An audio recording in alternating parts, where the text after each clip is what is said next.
دریایی که از آن پارس هاست. این جمله رو 25 قرن پیش داریوش بزرگ بر کتیبه ها نوشت. حتی وقتی که داشت شاهکار تاریخی جهان کانال سوئز رو میساخت، در کتیبه نوشت: من داریوش، شاه شاهان، شاه تمام کشورهایی که مردم از نژادهای مختلف در آن ساکنند. من پارسی هستم و به کمک پارسیان مصر را فتح کردم.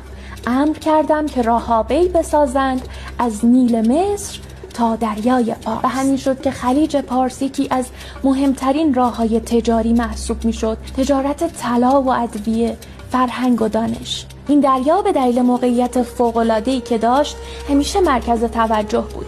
اونقدر که سالهای سال بعد پرتغالی‌ها هرمز رو فتح کردند، اما طولی نکشید که شاه عباس صفوی این دریا رو پس گرفت. تا اینکه قرن 20 جمال عبدالناصر که بزرگترین افتخارش ملی کردن کانال سوئز